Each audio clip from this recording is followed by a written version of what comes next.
Hello, dreamers, and welcome to Urban Storyteller. This is the place where eerie tales and calming whispers meet, helping you drift into peaceful sleep with a touch of mystery. Before we begin tonight's story, I'd love to know where in the world you're listening from. Leave a comment below and let me know. And if you're enjoying these nightly journeys, don't forget to like, subscribe, and tap the bell so you never miss a night of chilling calm. Now close your eyes, get comfortable, and let's drift into the unknown together. My name is Matthew, and I've been a ranger at the Superior National Forest in northern Minnesota for 11 years. I'm writing this account because I need people to understand what's really out there in the wilderness, beyond the campfire stories and the folklore. What I'm about to tell you happened over the course of 3 months in the fall of 2023, and it changed everything I thought I knew about the world. It started on a Tuesday in late September. The aspen trees were turning gold, and the air had that crisp bite that comes right before the serious cold sets in. I was stationed at the Isabella Lake Ranger Station, about 40 miles from the Canadian border. The tourists had mostly cleared out after Labor Day, leaving just the serious hikers and a handful of hunters preparing for the October season. I was doing a routine patrol along the northern boundary trail when I heard it. A sound that made every hair on my body stand straight up. It wasn't a wolf howl, though I'd heard thousands of those over the years. This was deeper, more guttural, and it had a quality that seemed almost intentional, like someone was trying to communicate. The howl rose and fell in a pattern that felt disturbingly deliberate, echoing through the pine forest in a way that made it impossible to pinpoint the source. I stopped walking and listened. The forest had gone completely silent. No birds, no squirrels chattering, no wind rustling through the branches. Just that oppressive quiet that makes your ears ring. Then I heard something else, branches snapping, but not the random cracks of a deer or moose moving through the underbrush. These were heavy, measured sounds like something large was walking on 2 legs. I'd carried a sidearm for years, mostly for protection against aggressive moose during rutting season, but I found my hand moving to it instinctively. The footsteps were getting closer, moving parallel to the trail about 50 yards into the tree line. I couldn't see anything through the dense growth of jack pines and spruce, but whatever was out there was keeping pace with me. "This is Ranger Matthew with the U.S. Forest Service," I called out, keeping my voice steady. "Identify yourself." The footsteps stopped. For maybe 30 seconds, there was nothing. Then came a sound I'll never forget, a low, rumbling growl that transitioned into something that sounded like a dog trying to form human words. It was impossible, but that's what it sounded like. The vocalization ended with 3 distinct barks, sharp and aggressive. I backed up slowly, keeping my eyes on the tree line. That's when I saw it move. Through a gap in the pines, I caught a glimpse of something standing upright, maybe 7 feet tall, covered in dark brown fur. What struck me most was the shape of the head, canine, like a German shepherd, but the proportions were all wrong. The muzzle was too short, the skull too broad, and it was attached to a body that stood on 2 legs with shoulders that seemed too wide to be natural. It took 1 step forward into a shaft of sunlight, and I saw its eyes. They were amber-colored, but they had a focus and intelligence that made my blood run cold. This wasn't an animal staring at me. This was something that was evaluating me, making decisions. I don't remember making the choice to run. My body just reacted. I turned and sprinted back down the trail toward my truck, which was parked about a mile away at the trailhead. Behind me, I could hear it giving chase, and the sound of its footfalls told me it was moving fast, faster than anything that size should be able to move through that terrain. My boots pounded against the packed dirt trail, my breath coming in ragged gasps. I could hear it gaining on me, close enough that I could smell something rank and feral, like wet dog mixed with decay. Then, just as suddenly as the chase began, the sound stopped. I kept running for another 100 yards before I risked a glance over my shoulder. The trail behind me was empty. I made it back to my truck, fumbling with the keys before getting the door open and locking myself inside. My hands were shaking so badly I could barely get the key in the ignition. As I started the engine, I looked up at the tree line one more time. It was standing there, just at the edge of the forest, watching me. In the daylight, I could see it clearly now, the digitigrade legs, like a dog's hind legs, the arms that were too long and ended in what looked like hands with claws, the dark fur that covered everything except the palms of its hands and the front of its muzzle. We made eye contact for just a moment, and then it turned and disappeared back into the forest, moving on all fours with a loping gait that covered ground impossibly fast. I drove straight back to the ranger station and filed a report about an unusual wildlife encounter. My supervisor, a ranger named Ezra who'd been with the service for 25 years, read it and then looked at me with an expression I couldn't quite read. "You saw one," he said quietly, closing the door to his office. "One what?" "We don't have an official name for them," Ezra said, sitting down heavily in his chair. "But the old-timers around here, the Ojibwe especially, they call them something that translates to dog walker or dog man. They've been reported in these woods for as long as anyone can remember. Usually around the equinoxes, spring and fall." I stared at him. "You're telling me you know about these things?" "Not officially," Ezra said. "Officially, what you saw was probably a bear standing on its hind legs, maybe with some leaves and shadows playing tricks on your perception. That's what the report will say. But between you and me, Matthew, there are things in these woods that don't fit into any wildlife management textbook. You're not the first ranger to see one, and you won't be the last." He pulled out a folder from his desk drawer, one that looked old and had been handled many times. Inside were reports dating back decades, ranger accounts, hunter testimonies, even some photographs that were too blurry to be conclusive but showed dark, upright figures at the edges of clearings. "There was a logging crew in 1993, Ezra said, pulling out one report. "They were working about 15 miles north of here when they started hearing howls at night. Not wolves, they knew what wolves sounded like. These were different. Then equipment started getting torn up. Not damaged like a bear would do it, looking for food. Destroyed. Like something was angry. One night, the foreman saw it standing at the edge of the light from their camp, just watching them. He described it exactly the way you just did. 7 feet tall, wolf-like head, standing on 2 legs. What happened?" I asked. "They packed up and left the next day. The logging company tried to send in a new crew, but word had gotten around. Nobody would work that site.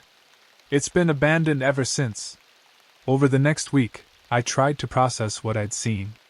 I told myself it was a bear, that my mind had filled in details that weren't really there, that the stress and adrenaline had distorted my perception. But I couldn't shake the memory of those amber eyes, the intelligence behind them, the way it had chased me with what felt like deliberate intent. Other rangers started sharing their own stories once word got around that I'd had an encounter. Gabriel, who worked the western sector, told me about finding tracks that looked like a large canine print, except they showed what appeared to be an opposable thumb. Isaac described hearing vocalizations during a night patrol that sounded like a conversation between 2 of the creatures, complete with inflection and what seemed like response patterns. The reports kept coming in from hikers too. A couple camping near Brule Lake called in to report their food had been stolen from their bear bag, which had been hung 15 feet up a tree. When they found it the next morning, it was on the ground, torn open with claw marks that were too large to be from a bear. The man said he'd heard something circling their tent all night, walking on 2 legs, occasionally stopping to sniff at the fabric. I started carrying a camera on my patrols, along with my sidearm. I documented everything: unusual tracks, damaged equipment at backcountry sites, trees that had been marked with claw scratches higher than any bear could reach. The scratch marks were distinctive, for parallel lines gouged deep into the bark, sometimes 8 or 9 feet off the ground. On my day off, I drove to the Red Cliff Reservation and talked to an elder named Thomas who Ezra had suggested might be willing to speak with me. Thomas lived in a small house overlooking Lake Superior, and when I explained what I'd seen, he nodded slowly. "My grandfather told me about them," Thomas said. "He called them Maingambemidizid in Ojibwe, wolf walker. They're older than the settlements, older than the reservations. They're part of this land, just like the wolves and the bears. But they're different. They have something in them that's between animal and human, and that makes them unpredictable. Are they dangerous? I asked. Thomas was quiet for a long time. They can be, he finally said. Mostly, they avoid people. But sometimes, especially during the fall and spring when the veil is thin, they get curious. Or territorial. My grandfather said that if you see one, you should leave gifts, tobacco, food, something to show respect. And you should never, ever try to follow one or hunt one. That's when people disappear. People have disappeared? Over the years, Thomas said. Hunters who go into the deep woods alone and never come back. Hikers who wander off the trail. Sometimes we find their camps, their gear, but no bodies. The wolves don't take bodies whole like that. Neither do bears. But the wolf walkers, they're strong enough. And smart enough.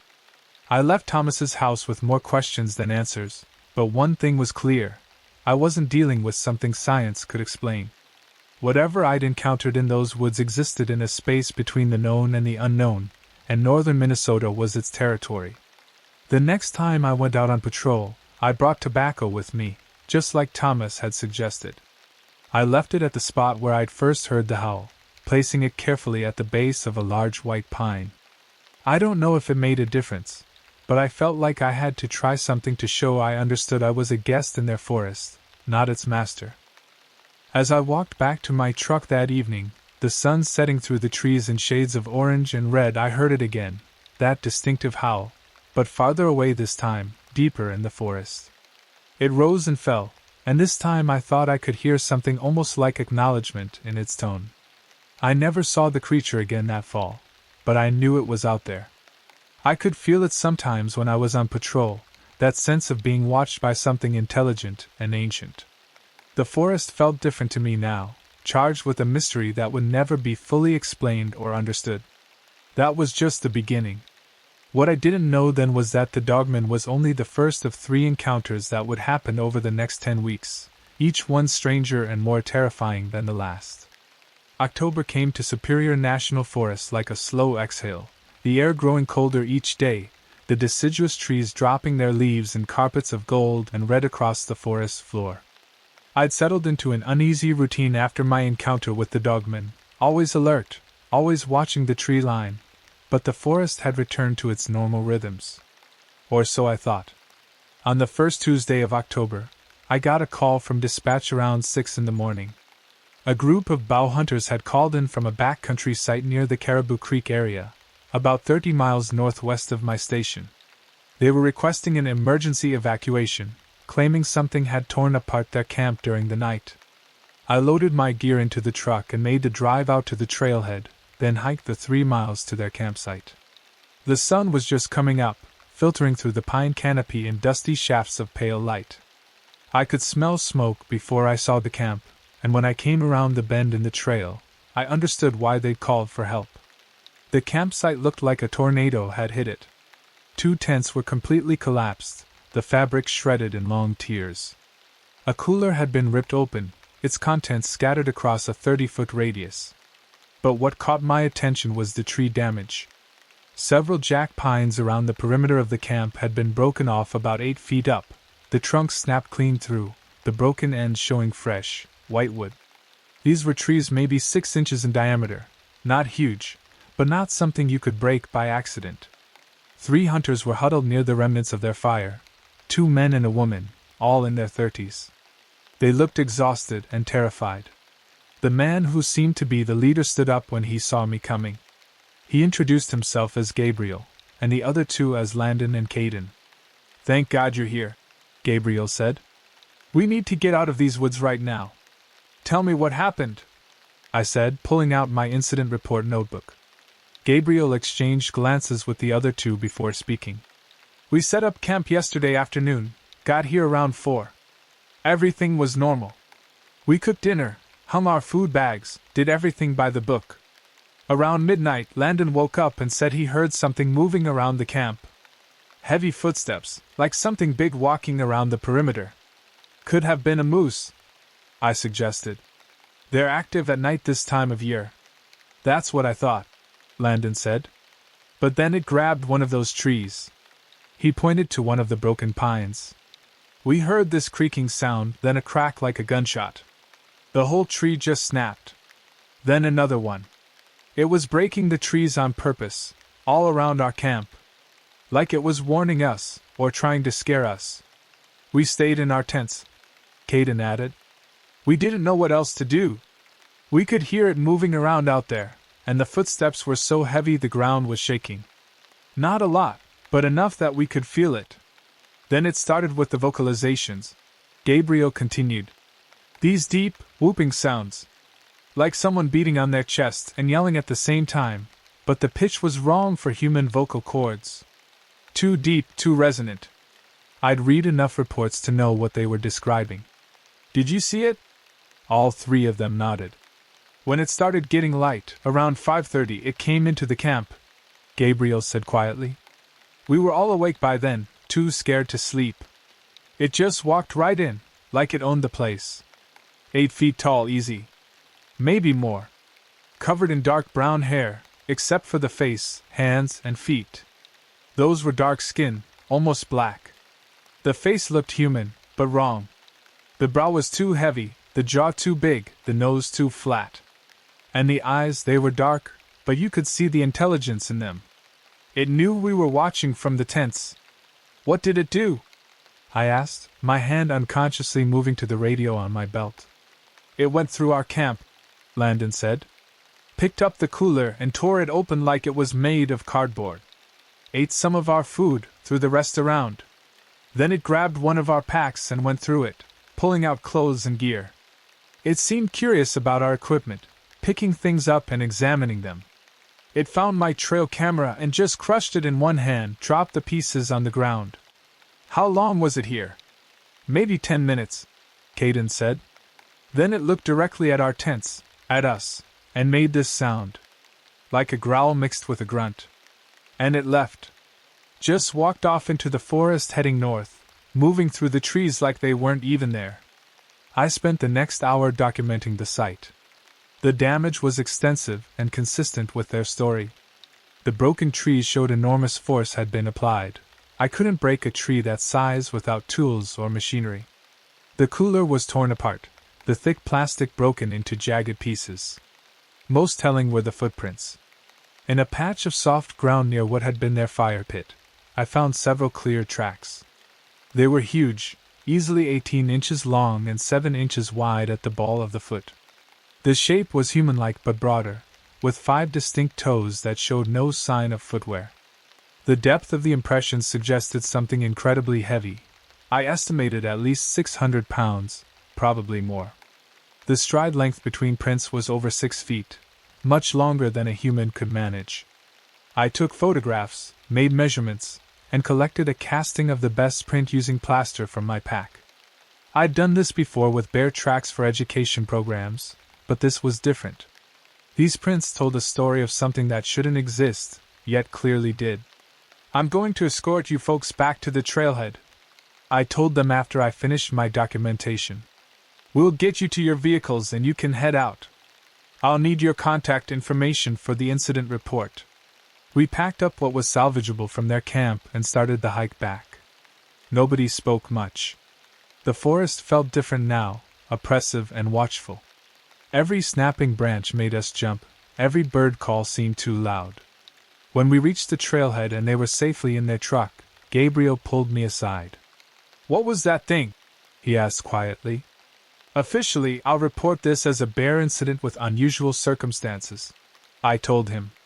But off the record, there have been reports of something matching your description in these woods for decades. Some people call it Bigfoot or Sasquatch. The Native Americans who've lived here for thousands of years have their own names for it. Whatever it is, it's real, and it lives in the deep forest. Are you going after it? Landon asked. No, I said firmly. And neither should anyone else. You're alive because it chose to let you live. It could have done much worse. The best thing you can do is tell people this area isn't safe for camping, and leave it at that. They drove away, and I stood in the parking area for a while, looking back at the trail disappearing into the forest. I needed to go back and do a more thorough investigation of the site, but I wasn't going to do it alone. I called Ezra and explained what I'd found. He was quiet for a long time after I finished. "Those things are active again," he finally said. "We get waves of reports every few years. Usually they stick to the deep wilderness, away from established trails. If one is coming into camps, that's concerning. I need to go back out there and do a proper site investigation," I said. "Can you spare anyone to come with me?" "I'll come myself," Ezra said. "Meet me at the Isabella station in an hour. And Matthew, bring your sidearm. I don't think we'll need it, but better safe than sorry." Ezra and I made the hike back to the campsite that afternoon, both of us armed and alert.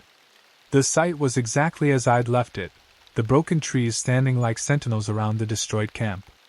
We spent 2 hours documenting everything, taking more photographs, collecting hair samples from where the creature had apparently sat while going through the hunter's gear. The hair was coarse and dark brown, much thicker than human hair but not like any animal hair I'd seen before. Each strand was maybe 4 inches long and slightly curved. We bagged several samples to send to the regional wildlife forensics lab, though I doubted they'd tell us anything useful. As we worked, Ezra told me about his own encounter, which had happened 15 years earlier. He'd been doing a survey of old-growth timber in a remote section of the forest when he'd found a structure made of branches, a teepee-like formation about 8 feet tall, constructed from broken saplings and woven together with smaller branches. Near it were several large rocks that had been arranged in a circle, and what appeared to be a bedding area made of moss and leaves. "I knew immediately I should leave," Ezra said. "But I took some pictures first. As I was leaving, I heard something moving parallel to me through the forest. Whatever it was big and it was keeping pace with me. I never saw it directly, just glimpses through the trees.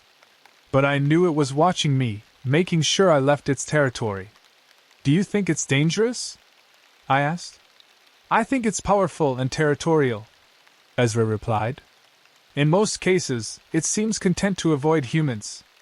But if it feels threatened, or if someone stumbles into an area it considers its own, I don't know what it would do. The Native Americans say they're generally peaceful unless provoked. But they also tell stories of hunters who got too curious and were never seen again." We finished our documentation and started the hike back. The sun was getting low, casting long shadows through the trees. About halfway back to the trailhead, Ezra suddenly stopped and held up his hand. "Do you smell that?" he asked quietly. I sniffed the air. There was a strong, musky odor, like a wet dog mixed with something organic and earthy. It was the same smell I'd noticed when the dogmen had chased me, but stronger and more pungent. "It's here," I whispered. We stood completely still, listening. For a long moment, there was nothing. Then we heard it, a deep, resonant whooping sound, the same vocalization the hunters had described. It came from somewhere off to our left, maybe 100 yards into the forest. Then came an answer, from our right. Another whooping call, slightly higher pitched. There were at least 2 of them, and we were between them. "We need to keep moving," Ezra said quietly. "Don't run. Walk normally. Don't look at them directly if you see them. We need to show we're not a threat." We continued down the trail, maintaining a steady pace. I could hear them moving through the forest on either side of us, large shapes crashing through the underbrush. They were keeping pace with us, staying just out of clear sight. Then one of them stepped out onto the trail about 50 yards ahead of us. It stood there, blocking our path, and I got my first clear look at what the hunters had seen. It was massive, at least 8 feet tall with shoulders that seemed impossibly broad. The body was covered in dark brown hair that looked thick and shaggy. The face was partially visible through the hair, and it was disturbingly human-like. Eyes that were dark and intelligent, a broad nose, a wide mouth. The arms hung down past the knees, ending in hands that looked human but were much larger. It stood there watching us for what felt like an eternity but was probably only 30 seconds. Then it raised one massive arm and smacked a nearby tree with its open palm. The sound echoed through the forest like a gunshot. It was a display of power, a warning. Then it turned and walked off the trail, disappearing into the forest with surprising grace for something so large. We waited a few minutes before continuing, and this time nothing followed us. When we reached the trailhead, both of us were shaking, but not from cold. "That's the closest I've ever been to one," Ezra said as we loaded our gear into the truck. "They wanted us to know they were there. They wanted us to know this is their territory." "Should we close that area to camping?" I asked. Ezra shook his head. "On what grounds? We can't tell people there's an 8-foot ape man living in the forest. We'd be laughed out of the service. Best we can do is spread word among the local hunting community that the area has been experiencing unusual wildlife activity and recommend they camp elsewhere." Over the next week, I found myself thinking constantly about what I'd seen.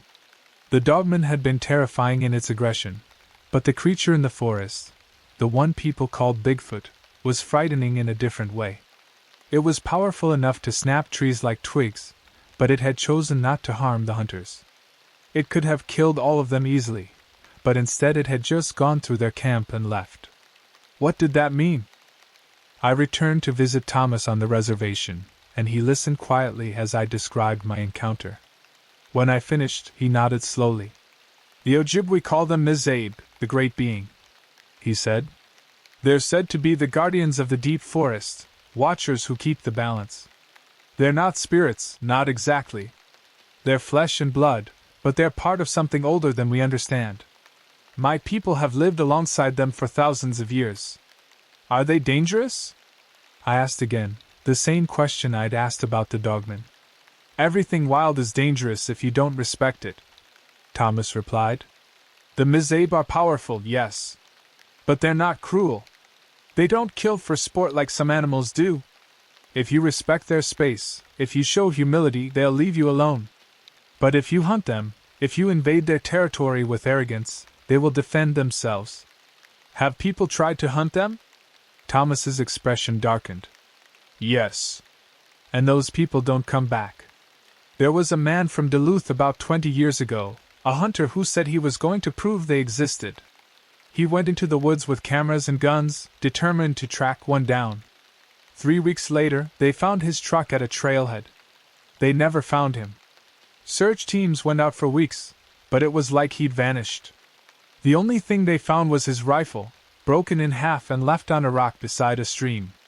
I left Thomas's house with a deep sense of unease. I'd seen two creatures now that shouldn't exist, and they both lived in the forest I was supposed to protect and manage. But how do you manage something you're not supposed to admit exists? How do you protect visitors from threats you can't officially acknowledge? The plaster cast I'd made of the footprints sat on my desk back at the ranger station, a physical reminder that some things in this world resist easy explanation. I'd sent the hair samples to the lab, and the results had come back as unknown primate, not matching any recorded species. The report had been quietly filed away with dozens of others just like it, evidence of something remarkable that would never be officially recognized. As October wore on, the temperatures dropped and the first snow flurries began to fall. The Bigfoot encounters stopped, as if the creatures had retreated deeper into the forest for the coming winter. I told myself the strange events were over, that I could return to normal ranger duties. I was wrong. The worst was yet to come. The first week of November brought an early winter storm to Superior National Forest, dumping 8 inches of heavy, wet snow that bent the pine branches low and muffled all sound. The temperature dropped to 20 degrees at night, and most of the backcountry trails became impassable. It should have been a quiet time, with few visitors and little activity in the remote areas of the forest. That's why the call I received on November 7th was so unusual. A trapper named Cole, who had a legal permit to run a line in the far northern section of the forest near the Canadian border, had called in to report something disturbing. He said he'd found evidence of something wrong at his furthest trap site and needed a ranger to come out and document it. Cole was an old-timer, a man in his 60s who'd been running trap lines in these woods for 40 years. He wasn't the type to spook easily or call for help without good reason. When I reached him by radio, his voice had an edge I'd never heard before. "Matthew, you need to see this," he said. I don't know what I'm dealing with, but it ain't natural. Bring whatever gear you have for evidence collection. And Matthew, maybe bring a camera too. Pictures won't do it justice, but people need to see this. I loaded up my truck with field equipment and made the 3-hour drive to the remote access road where Cole had said he'd meet me. The roads were treacherous with ice and snow, and twice I had to engage the 4-wheel drive to get through drifts. When I finally reached the meeting point, Cole was waiting beside his pickup, his face drawn and pale despite the cold.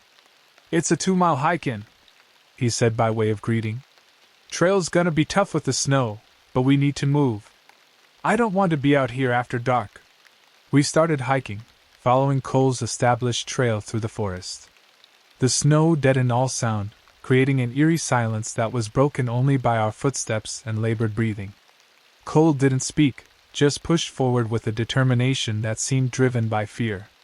After about 90 minutes, we reached a small clearing where Cole had set up several traps near a creek that hadn't yet frozen over. The first thing I noticed was the smell, a putrid, rotting odor that cut through the cold air like a knife. It was the smell of death and decay, but there was something else mixed in, something acidic and raw. "Over here," Cole said, pointing to a spot near the creek bank. What I saw made my stomach turn. The remains of a deer lay scattered across the snow in a pattern that made no sense. The carcass had been torn apart with tremendous force. Ribs were snapped and scattered, the skull was crushed, and the bones showed deep gouges that looked like they'd been made by massive teeth. But what disturbed me most was how little meat remained. Whatever had done this had consumed almost everything, including parts that predators typically leave behind. "Found it 3 days ago," Cole said. "But that's not the worst of it." He led me to 3 more sites within 100 yards, each one showing similar carnage. A wolf that had apparently been caught in one of his traps had been torn apart and partially consumed. 2 snowshoe hares that had been in other traps were gone completely, the traps themselves twisted and broken. And at the furthest site, he showed me something that made my blood run cold. One of his traps had caught something, but not an animal. The trap's jaws were bent and broken, and caught in them was a piece of what looked like flesh, pale, with coarse black hair attached. There was also a smell at this site that was different from the others, a smell like infected wounds and frostbite. "I've trapped for 40 years, Cole said quietly. "I've seen bears, wolves, wolverines, and everything else in these woods. I've never seen anything like this. Whatever stepped in that trap was strong enough to break steel, and it left part of itself behind when it tore free." I collected samples of the tissue and hair, documenting everything with photographs and detailed notes. The hair was unlike anything I'd seen, coarse and black, each strand maybe 6 inches long and hollow like a moose hair. The tissue sample was degraded, but it appeared to be skin with a gray, almost diseased appearance. As I worked, I became aware of a feeling I'd experienced before during my other encounters, the sense of being watched. The forest around us was too quiet, and despite the cold, I could smell that putrid odor getting stronger. "We should go," I said, packing up my samples. "Already planning on it," Cole replied. "But there's one more thing you need to see. The reason I really called you out here." He led me about 50 yards from the creek to a massive white pine that had to be at least 300 years old. Carved into the bark, about 7 feet up the trunk, was a symbol that made no sense. It looked almost like crude pictographs, stick figures arranged in a circle around a larger central figure. The carvings were deep and recent, the exposed wood still light-colored. "Found this 2 days ago," Cole said. "And there's more." He pointed to other trees in the area. 4 of them had similar carvings, all at similar heights. But what caught my attention was the tree directly across from the largest carved pine. The bark had been stripped off in long, vertical tiers, and there were deep gouges in the wood that showed massive force. Some of the gouges were so deep I could fit my fingers into them. "Claw marks," I said. "Too big for a bear," Cole replied. "And look at the spacing. 4 parallel gouges, each one about 8 inches long. No bear has claws like that." I photographed everything, but I was starting to feel a growing sense of urgency. The light was fading, and the temperature was dropping fast. More concerning, that putrid smell was getting stronger, and I could hear something moving through the forest, circling our position. "We're leaving," I said. "Now." Cole didn't argue. We started back toward the trail, moving as quickly as the snow and terrain would allow. Behind us, I could hear branches snapping, heavy, deliberate sounds that were getting closer. Then I heard the vocalization. It started as a low moan that rose in pitch to become a shriek that seemed to vibrate in my chest. The sound was filled with such hunger and malevolence that it bypassed rational thought and went straight to primal fear. This wasn't the howl of the dogman or the whooping of the Bigfoot. This was something worse, something that communicated not just power but intent to harm. "Run!" Cole shouted, and we both took off through the snow. Whatever was behind us was fast, much faster than anything that size should be. I could hear it crashing through the underbrush, moving with reckless speed. I risked a glance over my shoulder and saw something that will haunt me for the rest of my life. It was tall and emaciated, standing at least 8 feet high but looking starved. The body was a gray, corpse-like color, covered in patchy black hair. The limbs were too long, the joints seeming to bend wrong. But the head was the worst. It looked like a deer's skull, elongated and wrong, with massive antlers that spread 6 feet across. The eye sockets glowed with a sickly yellow light, and when it opened its mouth, I saw rows of broken, yellow teeth. It shrieked again, and the sound drove us forward with pure terror. We ran harder than I've ever run, our boots slipping on the snow, our lungs burning in the frigid air. The creature stayed behind us, but it wasn't trying to catch us. It was hurting us, pushing us away from its territory. We burst out onto the access road where our trucks were parked, and only then did the sounds of pursuit stop. I turned around, gasping for air, and saw it standing at the tree line about 100 yards away. It stood there, swaying slightly, watching us with those glowing eyes. Then it released a long, mournful wail that echoed through the forest, a sound of eternal hunger and rage, before turning and disappearing back into the trees. Cole and I stood there for several minutes, either of us able to speak. Finally, he turned to me and said, "What in God's name was that thing?" I knew what it was, though I'd never wanted to believe the stories were real. "Wendigo," I said quietly. Back at the ranger station, I did something I'd been avoiding. I made a call to Thomas at the Red Cliff Reservation. When I described what we'd seen, there was a long silence on the other end of the line. "You saw one of the hungry spirits," Thomas said finally, his voice heavy with concern. "That's very bad, Matthew. Very bad indeed." "What is it?" I asked, though I already knew the legends. "The Wendigo is not just a creature," Thomas explained. "It's a spirit of winter, of famine, of the darkest parts of human nature. Our stories say that when a person commits the ultimate taboo, when they consume human flesh to survive, they become something else. They become the Wendigo, cursed with eternal hunger that can never be satisfied. The more it eats, the more it craves, growing larger and more powerful but never finding satisfaction." "But that thing I saw wasn't human," I protested. "Not anymore," Thomas agreed. "But it was once, long ago. The Wendigo is what happens when survival instinct overcomes humanity. It's why my people have always taken the threat of starvation seriously, why we share food even when we have little. To become Wendigo is to lose your soul completely." "Is it dangerous?" Thomas's laugh was bitter. "It's one of the most dangerous things in our stories, Matthew. The Wendigo doesn't just kill, it hunts. It's intelligent, patient, and driven by a hunger that makes it relentless.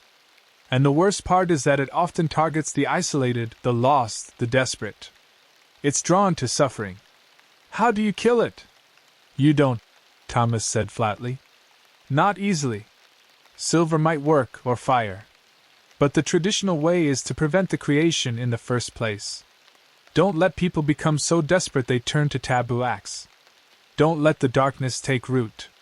I told Thomas about the carvings we'd found on the trees. He was silent for a long moment. "Those are warnings," he said. "The Wendigo marks its territory. Those symbols tell other spirits, other creatures, that this area belongs to the hungry one.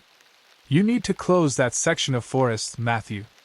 Put up no entry signs, blame it on dangerous ice conditions or whatever official reason you can use, but keep people out of there. At least until spring. I took his advice. That afternoon, I worked with Ezra to issue a temporary closure of the northern section of the forest, citing dangerous conditions and wildlife concerns. We put up signs at all the access points. Officially, the area was closed due to thin ice on water crossings and aggressive wolf pack activity. But I kept investigating. I sent the tissue samples to the Regional Wildlife Forensics Lab, along with the hair samples.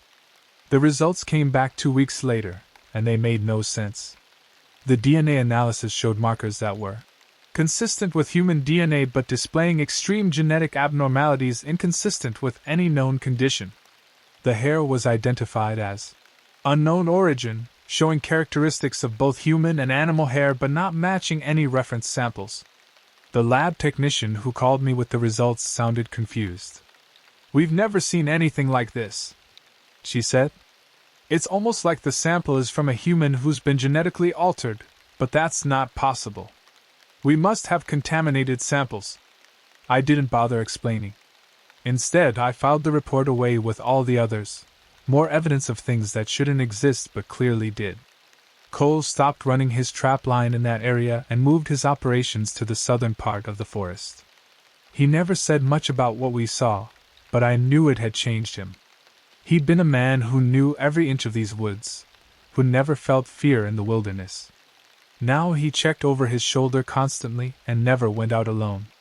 I spent hours researching Wendigo accounts, reading everything I could find.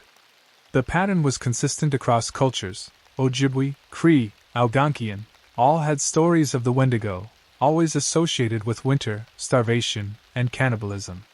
The descriptions varied slightly, but certain elements were always present: the emaciated body, the animal skull, the insatiable hunger, the glowing eyes. What disturbed me most was how many disappearances in this region over the years might be attributed to Wendigo activity. Hikers who vanished without a trace in winter, hunters who never came back, people whose bodies were never found. The official explanations were always hypothermia, falls, animal attacks. But how many of them might have encountered something far worse? I made one more trip to that area before winter set in completely, but I didn't go alone. Ezra came with me, and we brought shotguns loaded with slugs. We weren't looking for the Wendigo. I wasn't that foolish, but I needed to document the area more thoroughly. The carvings on the trees had multiplied. 7 more pines now bore the crude pictographs, arranged in a rough circle maybe a quarter-mile in diameter. The trees at the center of this circle were all dead, their bark stripped off, their branches broken and hanging at unnatural angles. The ground in the circle was torn up, as if something had been digging. And everywhere there were tracks. The prints were human-like but elongated, with claw marks at the end of each toe. The stride length was impossibly long, sometimes 10 feet between prints. Whatever made these tracks moved fast and covered ground effortlessly even in deep snow. We followed the tracks for about a mile, deeper into the forest than I'd ever gone in this area. They led to a cave system I hadn't known existed, a series of limestone formations that created natural shelter. Outside the caves, we found remains, bones from deer, moose, wolves, and smaller animals, all showing the same pattern of extreme violence and consumption. And we found something else. Scattered among the animal bones were human artifacts: a backpack from the 1990s based on the style, a pair of boots, a water bottle, fragments of clothing. All of it was old, weathered, but it told a story. People had been coming to these caves, and they hadn't left. "We're not going in there," Ezra said firmly, looking at the dark cave entrance. "Whatever is in there, it can stay in there." I agreed. We documented what we'd found, took photographs, and got out of there. As we hiked back, I heard that mournful wail again, far in the distance. The Wendigo was letting us know it was watching, that we were in its territory. That night I couldn't sleep. I kept thinking about those human remains, about the people who'd gone into those woods and never come back. How long had the Wendigo been here? How many had it taken over the years? And what would happen when winter ended and the backcountry opened up again? I had no answers, only the growing certainty that I was a ranger responsible for protecting a forest that harbored monsters. The dogman, the Bigfoot, and now the Wendigo, all of them real, all of them living in the same vast wilderness I'd sworn to preserve and protect. The question that haunted me was simple: what else was out there that I hadn't encountered yet? And more terrifying, what would happen if these creatures ever decided that avoiding humans was no longer worth the effort? Winter deepened, and the northern section of the forest stayed closed. No more reports came in of unusual activity, and I told myself the creatures had settled into their winter patterns, whatever those might be. But I knew this was just a temporary reprieve. Spring would come eventually, and with it, new dangers. December brought brutal cold to Superior National Forest, temperatures that regularly dropped to 20 below zero at night. The frozen landscape was beautiful but deadly, the kind of cold that could kill an unprepared person in hours. Most of the forest was locked down for winter, with only the main roads maintained and backcountry access officially closed until spring. I should have been spending my time on routine maintenance and paperwork, preparing educational programs for the spring season. Instead, I was obsessed with understanding what I'd encountered. I'd seen 3 different creatures that shouldn't exist, all within the same relatively small area of northern Minnesota. That couldn't be coincidence. I started mapping every unusual incident I could find in the Forest Service records going back decades. Reports of strange vocalizations, unusual tracks, destroyed campsites, missing persons, wildlife acting strangely. I plotted all of it on topographic maps of the forest, using different colors for different types of incidents. What emerged was a pattern I hadn't expected. The 3 types of creatures seemed to have distinct territories that overlapped only minimally. The dogman sightings clustered along the southern and eastern edges of the forest, primarily in the transitional zones between dense forest and more open terrain. The Bigfoot encounters were concentrated in the deep wilderness areas, far from roads and human development. And the Wendigo activity was isolated to the northernmost sections, the coldest and most remote areas near the Canadian border.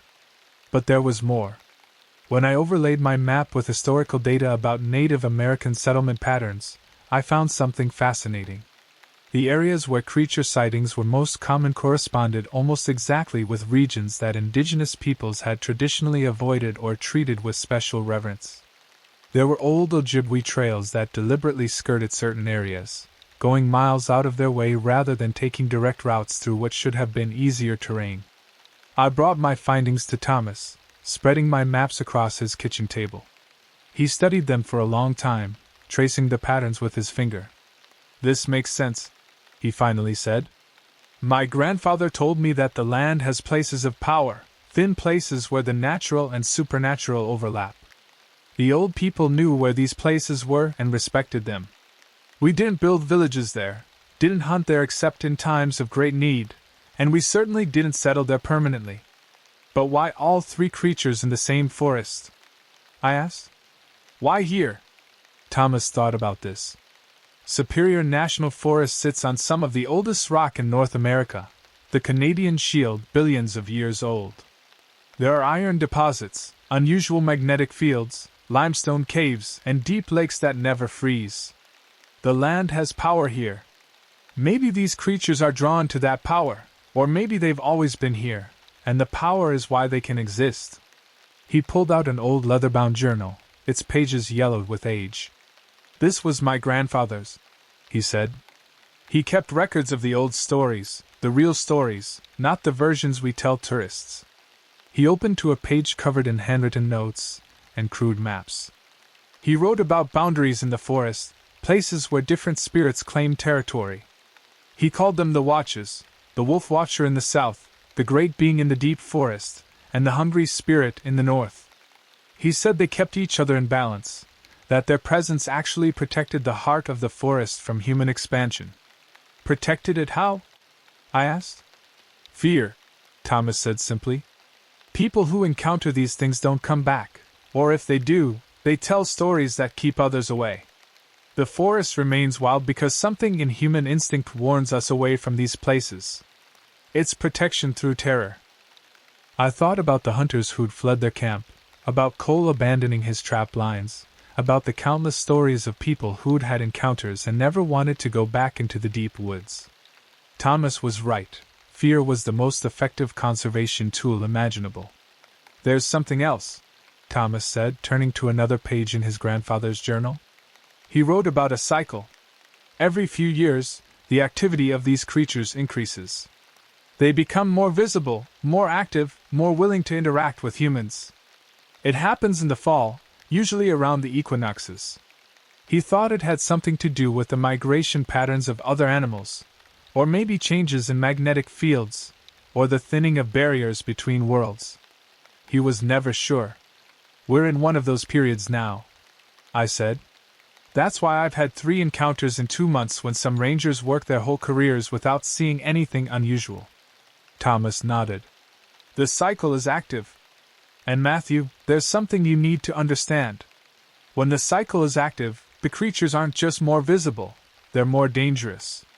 They're agitated, territorial, protective.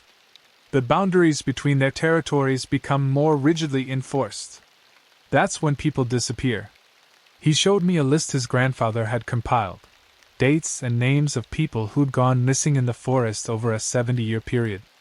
The list was extensive, dozens of names. And when I looked at the dates, I saw the pattern immediately. The disappearances clustered in groups, with several happening within weeks of each other, then years would pass with nothing. The clusters came roughly every 7 to 8 years. "The last active cycle before this one was in 2016, Thomas said. 3 hunters disappeared that fall in different parts of the forest. Before that, 2009, 2 hikers vanished. Before that, 2001, a family of 4 went missing on a camping trip. They found their camp exactly as they'd left it, except the family was gone. I checked my own records. 3 people had been reported missing in Superior National Forest since September. 1 hiker in the southern section who'd gone out alone and never returned. 1 bow hunter in the central wilderness area who'd last been heard from via emergency beacon before going silent.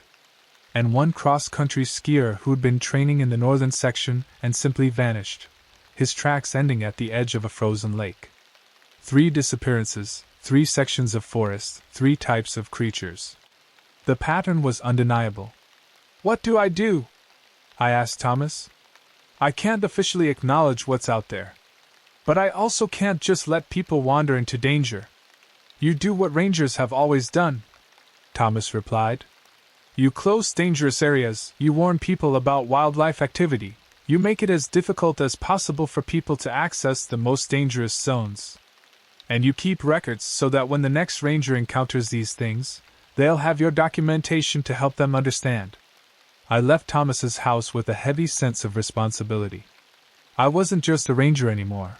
I was a guardian of a secret, a keeper of knowledge that most people would dismiss as fantasy or madness. Back at the station, I spent the rest of the winter building a comprehensive database of every creature encounter I could verify or reasonably substantiate.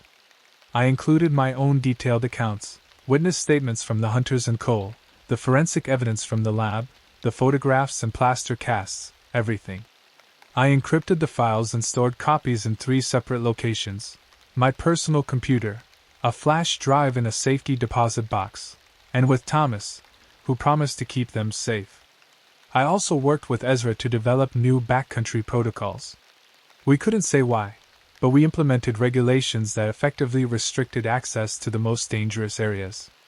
Mandatory group sizes of 4 or more for certain zones, seasonal closures that lasted longer than necessary, new permit requirements that limited how many people could access remote areas. We framed it all as wildlife protection and visitor safety, but we both knew the real purpose. In January, I got a call from a DNR officer named Carson who worked in the state forest system across the border in Wisconsin. He'd heard through the grapevine that I'd been investigating unusual wildlife activity and wanted to compare notes. We met at a diner halfway between our stations, and over coffee, Carson told me his own stories. He'd worked Wisconsin forests for 20 years and had his own encounters, a creature he'd seen in 2008 that matched the description of Bigfoot, multiple reports of dogman-like animals in the northern counties, and rumors of something he called the Wendigo in the remote areas near Lake Superior. "We're not the only ones," Carson said quietly. "Talk to rangers in Washington, Oregon, Northern California, Montana, Idaho, anywhere there's deep wilderness. Everyone has stories. Nobody talks about it officially, but we all know. These things are out there. Why doesn't anyone come forward?" I asked. "Why don't we document this properly and let the scientific community investigate?" Carson laughed, but there was no humor in it. "You think they haven't tried? In the 1970s, there was a serious effort by some university researchers to investigate Bigfoot reports in the Pacific Northwest. They collected hair samples, footprints, even some film footage. You know what happened? They were ridiculed, lost funding, had their careers destroyed. The scientific establishment doesn't want to acknowledge that there might be large, undiscovered primates in North America. It challenges too many assumptions." "What about the government?" I asked. "Surely someone at a higher level knows." "Maybe," Carson said. "But think about what it would mean to officially acknowledge these creatures exist. You'd have to close huge sections of public land. You'd have to completely revise our understanding of North American ecology and natural history. You'd have to explain why we've been lying to the public for decades. The political and economic consequences would be massive. So instead, there's this quiet understanding. We manage it locally, we keep people safe as best we can, and we don't make waves." His words confirmed what I'd already suspected. This wasn't ignorance or denial. It was a deliberate choice to maintain the status quo, even if it meant keeping dangerous secrets. Carson and I shared information for 2 hours, comparing notes on behavior patterns, territory markers, vocalization recordings, and seasonal activity cycles. What emerged was a comprehensive picture of cryptid ecology that was remarkably consistent across different states and regions.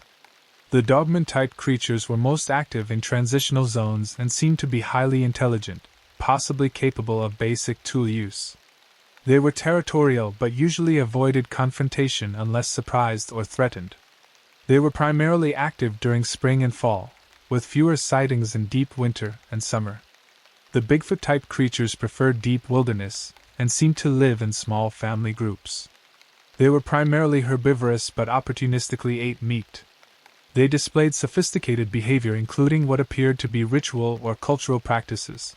The tree structures, rock arrangements, and territorial markings suggested complex social organization.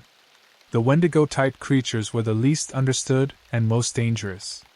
They appeared to be solitary, highly territorial, and actively predatory.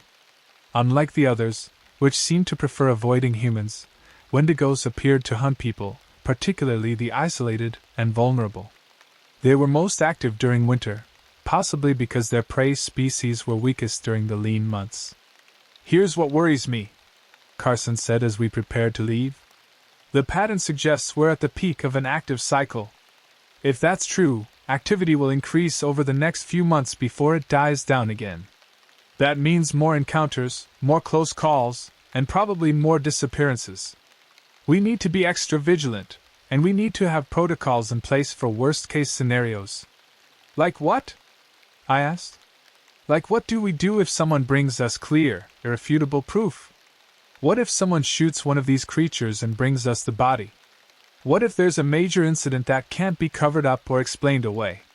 We need to have plans for those scenarios because sooner or later, one of them is going to happen." I drove back to Isabella that evening thinking about Carson's questions. What would I do if someone brought me irrefutable proof? Part of me wanted the truth to come out, wanted these creatures to be officially recognized and studied. But another part understood the chaos that would follow such a revelation. The winter deepened, and the forest grew quieter. I continued my patrols, always alert, always watching. I'd changed since September, become more aware of the boundaries between the known and unknown. The forest I thought I understood had revealed itself to be something far stranger and more dangerous than I'd ever imagined. And yet, despite everything, I couldn't bring myself to leave. This was my forest, these were my responsibilities, and these creatures, terrifying as they were part of the ecosystem I'd sworn to protect. They had as much right to exist here as the wolves and bears, maybe more. They'd been here long before the ranger service, before European settlement, before recorded history. My job wasn't to destroy them or expose them. My job was to maintain the balance, to keep people safe while allowing these creatures to continue their ancient patterns of existence. It was a lonely burden, but it was mine to carry. As February arrived and the worst of winter began to ease, I found myself thinking about what would happen when spring came and the backcountry opened again. The active cycle wasn't over yet, and warmer weather would bring more visitors deeper into the forest. I was going to have to be more vigilant than ever. March came to Superior National Forest with false promises of spring, a few warm days that melted the snow, followed by hard freezes that turned everything to ice. The backcountry remained largely inaccessible, but day hikers and cross-country skiers began returning to the established trails. With them came new reports of unusual activity. A couple skiing near Brule Lake reported hearing vocalizations that didn't match any known animal, deep whooping sounds that echoed through the forest. A day hiker found tracks near Isabella that he photographed and posted online, large five-toed prints that sparked furious debate on cryptozoology forums. And a local hunter called in to report finding a deer carcass that had been torn apart with what he described as inhuman strength. Each report landed on my desk, and each one required investigation. I was running myself ragged trying to document everything while maintaining the fiction that these were just unusual but explainable wildlife incidents. The stress was taking its toll. I wasn't sleeping well, was constantly on edge, and had started avoiding social situations because I couldn't discuss what was really occupying my mind. On March 15th, I got a call that changed everything. A group of wildlife researchers from the University of Minnesota had contacted the Forest Service requesting permission to set up remote cameras throughout Superior National Forest. They were studying wolf pack dynamics and wanted to document predator behavior across a full year. They had funding, proper permits, and the blessing of the state DNR. Ezra called me into his office to discuss the request. "This could be a problem," he said bluntly. "If they put cameras throughout the forest, they're going to capture things we'd rather not have documented."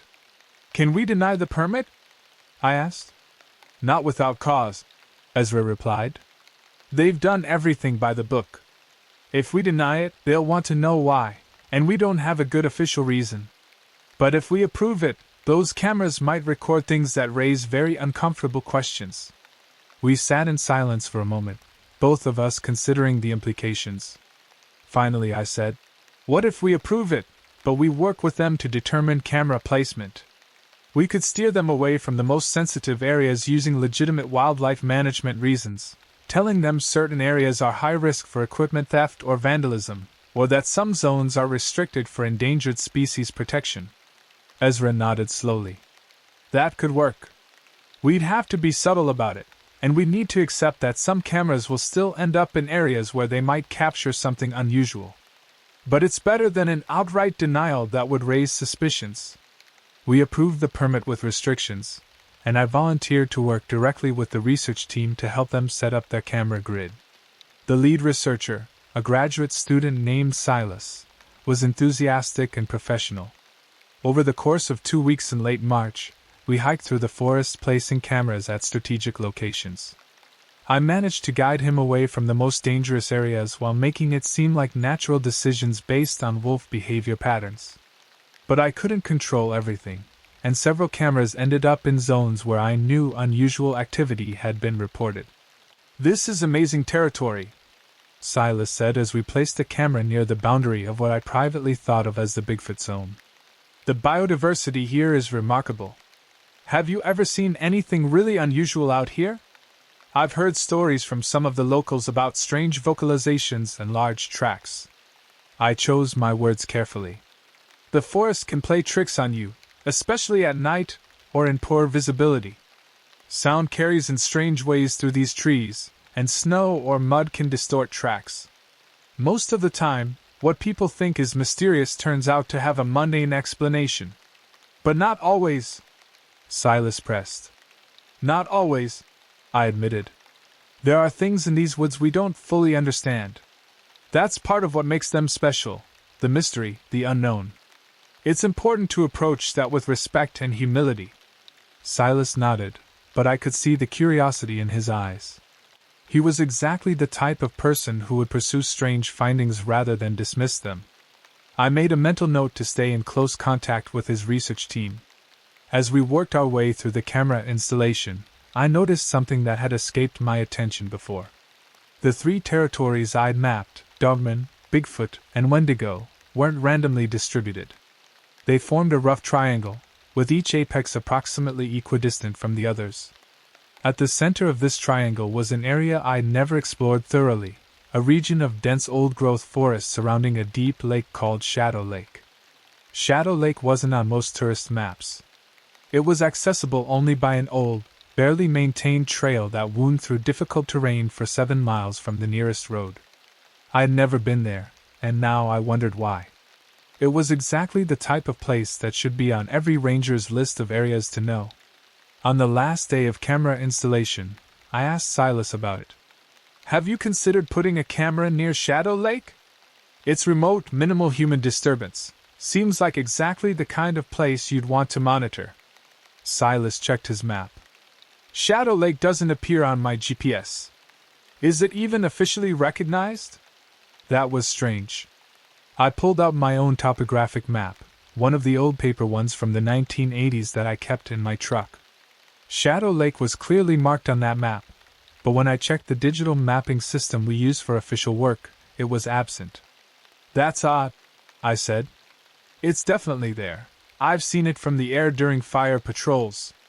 But you're right, it's not in the modern database.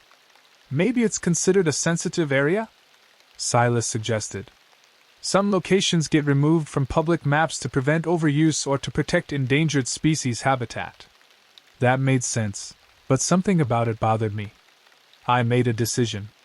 I'm going to do a site visit out there before the season really kicks off. It's been on my list for a while, and this seems like a good time. 2 days later, I set out for Shadow Lake. I went alone, which violated standard protocol for remote areas, but I wanted to investigate without having to explain myself to anyone else. I brought full camping gear, planning to spend 1 night at the lake before hiking back out.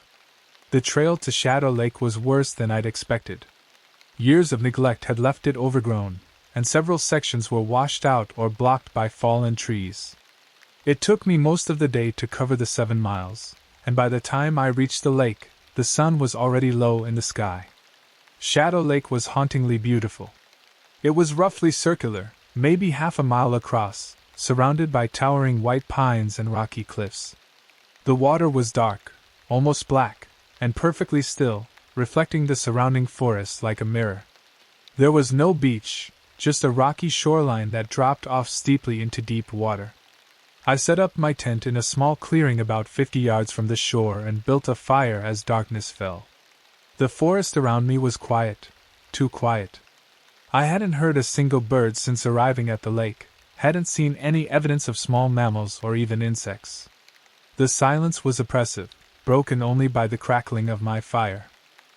As night deepened, I began to feel the familiar sensation of being watched. I kept my fire burning bright and my sidearm close at hand, sitting with my back against a large boulder so nothing could approach from behind. Around midnight I heard the first sound, a low howl from somewhere to the south, the distinctive call of the dogman. It was answered moments later by a whooping call from the west, the vocalization of a Bigfoot. Then, from the north, came the shrieking wail of the Wendigo, that sound of eternal hunger and rage. They were all here, all 3 types of creatures, surrounding Shadow Lake. And they were calling to each other, communicating in some way I couldn't understand. I kept my fire burning and waited. I wasn't going to run, there was nowhere to run to. If they wanted me dead, I would already be dead. So I sat there, trying to appear non-threatening but alert, and I listened to the creatures communicate across the darkness. The vocalizations continued for over an hour, a strange symphony of sounds that seemed to follow patterns, call and response, rising and falling in intensity. Then, gradually, they began to move. I could hear them circling the lake, staying in the forest but clearly moving with purpose. Then I saw them. 3 figures emerged from the tree line at different points around the lake, each one staying at the water's edge but visible in the moonlight. The dogman to the south, standing upright with its distinctive canine head silhouetted against the stars. The Bigfoot to the west, massive and powerful, its shaggy form unmistakable. And the Wendigo to the north, tall and skeletal with its deer skull head and spreading antlers catching the pale light. They stood there, the 3 of them, forming a perfect triangle around the lake. And then they began to vocalize together, a chorus of sounds that was both terrifying and strangely beautiful. The howl, the whoop, and the shriek blending into something that resonated in my chest. I understood then what I was witnessing. This wasn't a coincidence or random behavior. This was a gathering, a ritual, a meeting of the 3 guardians of this forest. Shadow Lake was their neutral ground, the place where their territories intersected, where they came together for whatever purpose beings like them required. They continued their vocalizations for several minutes, and then, one by one, they disappeared back into the forest. First the dogman, then the Bigfoot, and finally the Wendigo, that gaunt figure dissolving into the shadows like smoke. I sat by my fire until dawn, too overwhelmed to sleep. What I'd witnessed was beyond anything I'd read in reports or heard in stories. This wasn't just 3 species of cryptids living in the same forest. This was an ecosystem, a balance, a system of beings that had existed here long before humans arrived and would continue long after we were gone. As the sun rose over Shadow Lake, I understood my role more clearly than ever before. I wasn't just a ranger protecting a forest. I was a guardian of a secret, a keeper of a boundary between the human world and something older, something that existed in the spaces our civilization chose not to acknowledge. I broke camp and began the long hike back to the trailhead. My mind was racing with questions. How long had this system existed? Were there other places like this, other neutral grounds where cryptid species gathered? What would happen if this balance was disrupted? When I got back to the ranger station, I found Ezra waiting for me with a concerned expression. "Where have you been? I've been trying to reach you for 2 days." "Shadow Lake," I said. "Ezra, we need to talk." I told him everything, the triangular pattern of territories, the gathering I'd witnessed, my theory about Shadow Lake being a neutral meeting ground. When I finished, he was quiet for a long time. "I've been a ranger for 30 years, he finally said. "I've seen things I can't explain, heard stories from other rangers that defy belief. But what you're describing, it suggests organization, intelligence, maybe even society among these creatures. That changes everything." "What do we do?" I asked. "We protect it," Ezra said firmly. "Shadow Lake needs to stay off the maps, stay forgotten. That area needs to be permanently restricted, completely off limits. No researchers, no hikers, no one. If what you witnessed is real, if that lake is truly a gathering place for these beings, then it's one of the most important ecological sites in North America, and we have a duty to keep it undisturbed." Over the next week, we quietly implemented new restrictions. Shadow Lake and the surrounding 5 square miles were designated as a sensitive research area, officially closed to all public access for endangered species protection. We cited concerns about Canada lynx standing sites and gray wolf rendezvous locations, both plausible and difficult to verify claims. The area was removed from public trail maps and marked with no-entry signs at all approach points. Silas's research team eventually retrieved their cameras in May, and when they did, they found some interesting footage. Several cameras had captured clear images of large animals that defied easy identification. One showed what appeared to be a bipedal creature covered in dark hair walking past the camera at night. Another recorded strange vocalizations that their audio analysis couldn't match to any known species. Silas came to see me with the footage, excitement and confusion evident on his face. "Matthew, look at this. What is this animal? It's not a bear. The gait is all wrong. And these vocalizations, I've played them for 3 different experts and nobody can identify them." I looked at the footage carefully. It was ambiguous enough to dismiss but clear enough to raise questions. "It's probably a bear," I said. The camera angle can make them look bipedal, especially in low light. As for the vocalizations, sound carries strangely in dense forest. Could be wolves, could be owls, could be multiple species overlapping. I wouldn't read too much into it. Silas looked disappointed but accepted my explanation. His research would continue, but he'd learned what every person who encounters these mysteries eventually learns. Solid proof is elusive, and most people would rather accept mundane explanations than embrace extraordinary possibilities. The research footage was filed away, noted as unidentified, in the official reports, and quietly forgotten. Just like hundreds of similar pieces of evidence over the decades. Spring turned to summer, and the active cycle began to wind down. Encounters became less frequent, the creatures retreating to their deep territories as the forest filled with human visitors. I continued my patrols, always alert, always documenting unusual activity, but the intensity of the fall months had passed. I changed over the course of those months.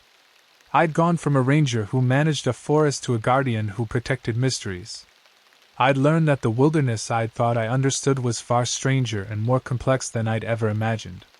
And I'd accepted that some truths would never be officially recognized, some realities would always exist in the shadows. In late June, I made one final visit to Thomas. I brought him copies of all my documentation, every photograph, every measurement, every witness statement. He looked through it all carefully, then placed it in a wooden box with his grandfather's journal. "You've done good work," he said. "You've documented what needs to be documented, protected what needs to be protected. The creatures are safe for now, and so are the people. That's all we can ask for." "What happens during the next active cycle?" I asked. "In another 7 or 8 years, when this starts again?" "You'll be ready," Thomas said. "And whoever comes after you will have your records to guide them. That's how knowledge is preserved, not through official channels or scientific papers, but through people like us, passing the truth quietly from one generation to the next." I left his house that evening with a sense of peace I hadn't felt in months. I'd found my purpose, understood my role. I was part of a long line of guardians who protected these creatures and the people who ventured into their territory, maintaining the balance between known and unknown. As I drove back to the ranger station, I looked out at the forest spreading in all directions, vast and ancient and full of mysteries. Somewhere out there, the dogman was watching over the transitional zones, the Bigfoot families were gathering their summer food, and the Wendigo was sleeping through the warm months in its northern caves. They were real. They were dangerous. And they were mine to protect. The next ranger who sits in my office might think this job is about managing trails and educating visitors about wilderness safety. Eventually, if they're observant and brave, they'll learn the truth. And when they do, I'll share these records with them, just as others shared their knowledge with me. Because that's how we protect the mysteries, not by exposing them to a world that isn't ready to understand, but by quietly maintaining the boundaries, keeping watch over the places where the impossible becomes real. My name is Matthew, and I'm a ranger at Superior National Forest in northern Minnesota. I've seen things in these woods that science says don't exist. I've documented creatures that officially aren't real. And I've accepted my role as a guardian of secrets that will never be fully revealed. This is my account, written so that others who follow will know they're not alone, they're not crazy, and they're not the first to walk this strange and lonely path between the world we acknowledge and the world we choose to forget. The forest keeps its secrets. And so do I. The engine of my pickup truck coughed and sputtered as I navigated the winding mountain road. October had painted the Appalachian wilderness in shades of rust and gold, but the beauty did nothing to ease the knot in my stomach. I'd been driving for hours, following directions scrawled on a crumpled napkin, directions to a place most folks pretended didn't exist. My name's Mike Harrington, and I'd come to these mountains looking for answers about my brother Danny's disappearance 3 months ago. The authorities had given up, calling it another case of a hiker getting lost in the wilderness. But Danny knew these trails better than anyone. Something else had happened to him, and the locals' frightened whispers all pointed to one thing: the Wendigo. The gravel road terminated at a weathered cabin tucked against the hillside. Smoke curled from the chimney, and an old man sat on the porch, whittling. This was Earl Thompson, the person my contacts said knew more about the mountain's dark secrets than anyone else alive. "You the Harrington boy?" Earl asked without looking up from his carving. His voice was rough as tree bark. "Yes, sir. Mike Harrington. I called about. I know why you're here." He finally raised his eyes, and I saw decades of fear etched into his weathered face. "Same reason they all come. Someone goes missing, and suddenly everyone wants to believe in monsters." I climbed the creaking porch steps. "My brother didn't just go missing. The search team found his campsite torn apart, blood everywhere, but no body. The claw marks they found, they weren't from any bear." Earl's knife stilled. "Claw marks going up the trees?" My blood chilled. "How did you know?" "Because that's how it hunts. The Wendigo." He spat the word like a curse. "Used to be, folks knew better than to camp alone up on Briar Ridge. But you young people, you think the old stories are just superstition."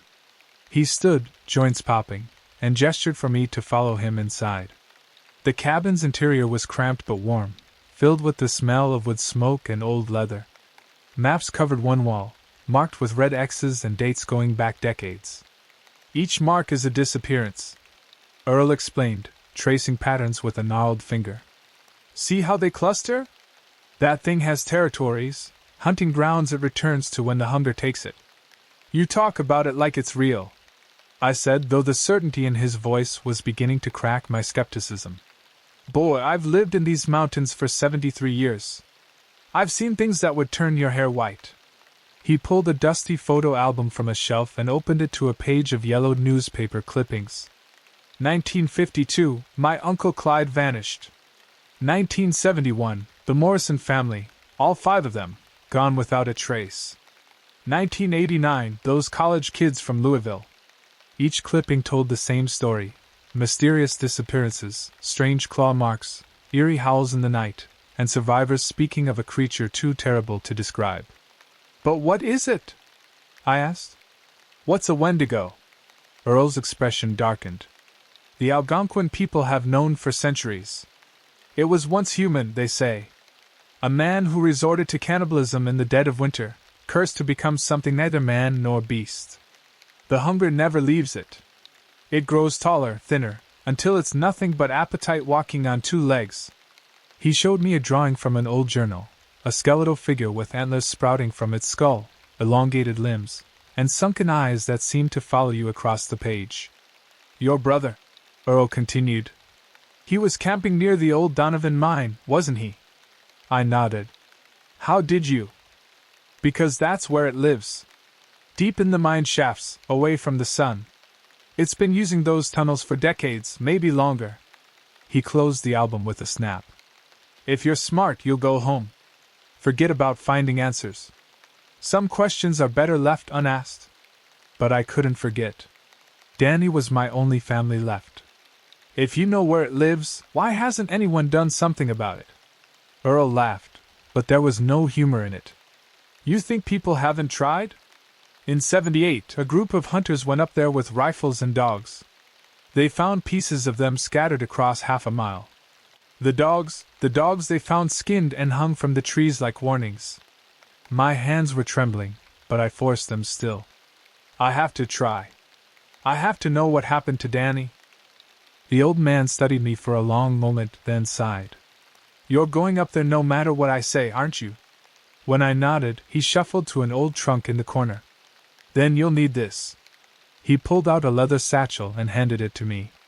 Inside were items that seemed absurd: salt, sage bundles, a silver crucifix, and an old revolver with strange symbols etched into the barrel. "The gun won't kill it," he warned. "Nothing can kill what's already dead inside. But silver and iron, blessed by the old ways, they might slow it down enough for you to run." He gripped my shoulder with surprising strength. "And boy, when you see it, you run. You run and don't look back." As I left Earl's cabin with his warnings ringing in my ears, the sun was already sinking low.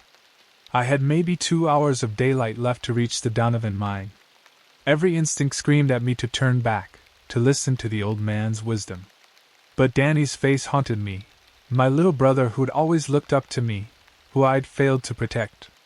I drove as far as the road would allow, then grabbed my pack and Earl's satchel. The trail to the mine was overgrown, barely visible through the undergrowth. As I hiked, the forest grew quieter, as if even the birds and insects knew better than to venture here. The temperature dropped 20 degrees when I entered the shadow of the mountain. My breath misted in the sudden cold, and that's when I heard it, a sound that made every hair on my body stand on end. It was a howl, but unlike any animal I'd ever heard. It started low, almost human, then rose to an inhuman shriek that echoed off the mountain walls. It was answered by another cry from a different direction, then another. There was more than one. I fumbled for Earl's revolver, the weight of it providing little comfort. The howls were getting closer, and the sun was now just a sliver of orange on the horizon. I'd walked straight into their territory as night fell. A twig snapped somewhere to my left, then another to my right. They were circling me, like wolves testing their prey. But these were no wolves. That's when I saw the first one. ## Chapter 2, The Hunt Begins. Through the gaps in the trees, something moved with impossible grace. It was tall, taller than any man, and thin to the point of impossibility. Its limbs were too long, joints bending in ways that made my eyes water to follow. Antlers, broken and asymmetrical, crowned a skull that was neither fully human nor animal. But it was the eyes that froze me in place. Sunken deep in their sockets, they glowed with a pale, hungry light. When they fixed on me, I felt a cold unlike anything I'd ever experienced, a cold that seemed to reach into my chest and squeeze. The creature tilted its head, studying me with predatory interest. Its mouth opened, revealing rows of teeth that had no business being in any earthly creature. Then it spoke, and my sanity cracked a little at the edges. "Hungry!" The word was drawn out, distorted, as if spoken by vocal cords that had forgotten how to form human speech. "So hungry!" I raised the revolver with shaking hands and fired. The sound shattered the twilight silence, and the creature jerked back, more surprised than hurt. Black ichor dripped from where the blessed bullet had grazed its shoulder. It screamed, a sound that was rage and hunger and something else, something almost like pain. Then it was moving, faster than my eyes could track, disappearing into the darkening forest. I ran. Branches tore at my clothes as I crashed through the underbrush. Behind me, I could hear them, multiple sets of footfalls that were too heavy, too fast. They were toying with me, herding me like a sheep to slaughter. The mine entrance appeared so suddenly I nearly ran past it. The gaping maw in the mountainside was black as pitch, but it offered the only shelter in sight. I plunged inside, fumbling for my flashlight. The beam cut through the darkness, revealing rough-hewn walls and support beams that looked ready to collapse at any moment. Mining equipment, rusted and abandoned, created a maze of shadows. The air smelled of earth and decay and something else, something organic and wrong. I pressed deeper into the mine, hoping the creatures wouldn't follow me into their own lair.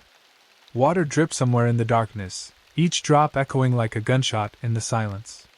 My flashlight beam swept across the walls, and I noticed something that made my stomach turn. Scratches covered every surface, deep gouges in the rock that could only have been made by claws. They formed patterns almost like writing, a language of madness carved by inhuman hands. Among the scratches were other marks, handprints too long to be human, and smears of what looked disturbingly like dried blood. A side tunnel branched off from the main shaft, and I heard something that made me freeze. Breathing. Slow, labored breathing that seemed to come from everywhere and nowhere at once. "Danny?" I whispered, knowing how foolish it was but unable to stop myself.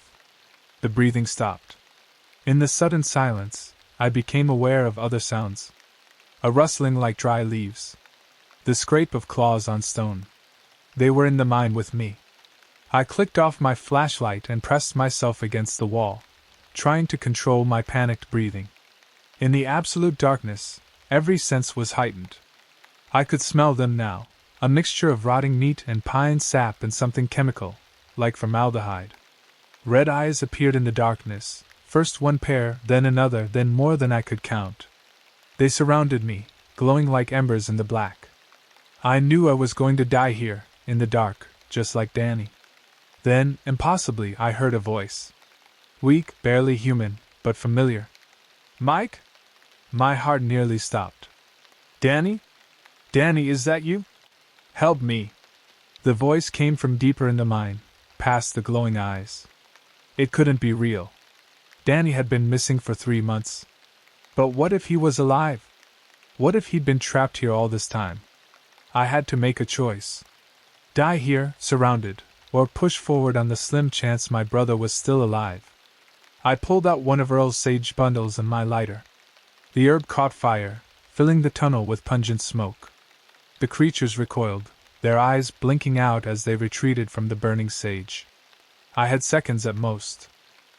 Holding the smoldering bundle in front of me like a torch, I ran toward Danny's voice. The tunnel sloped downward, and the walls became natural rock rather than hewn stone. I was entering the deep places, the old caves that existed before the mine. The sage was burning down too quickly.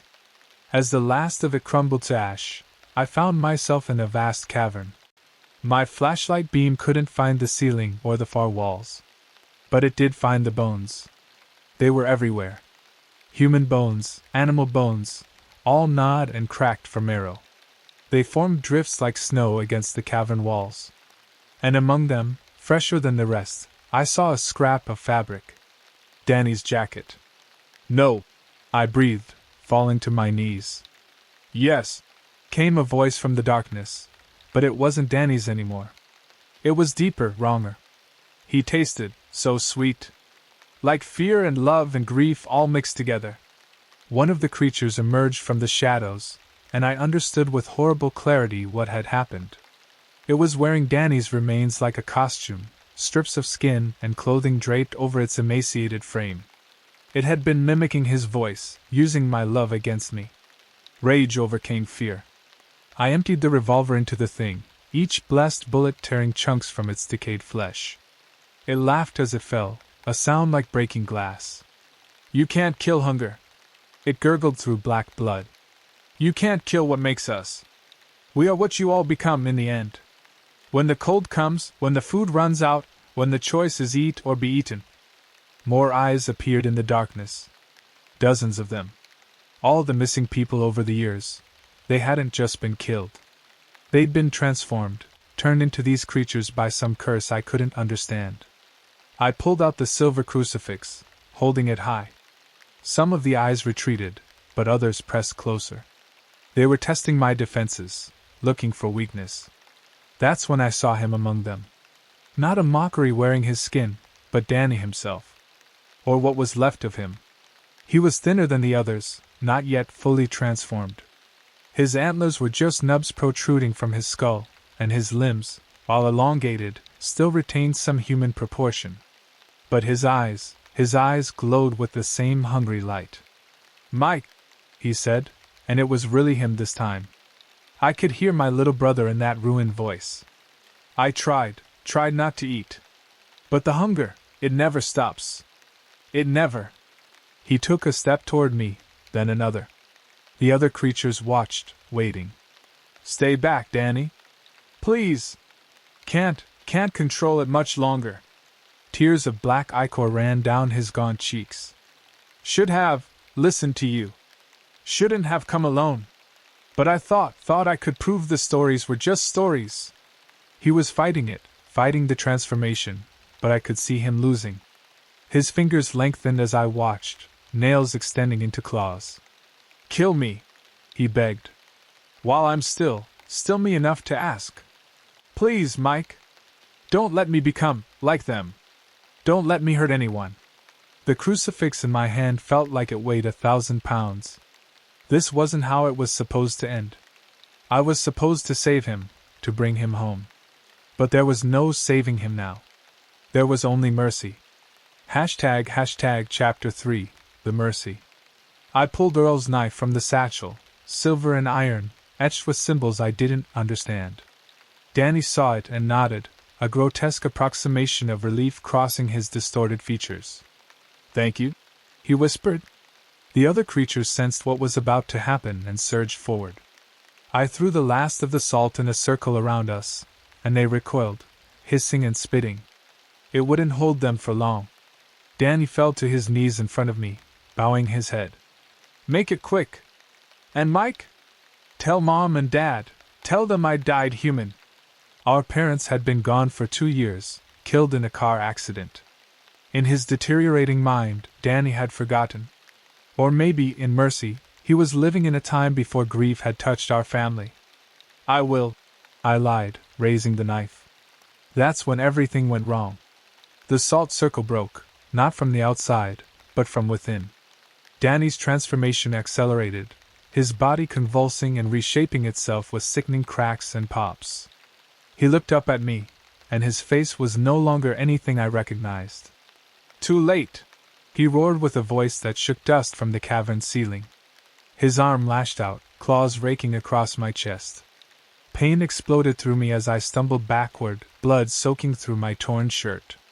The knife flew from my hand, clattering away into the darkness.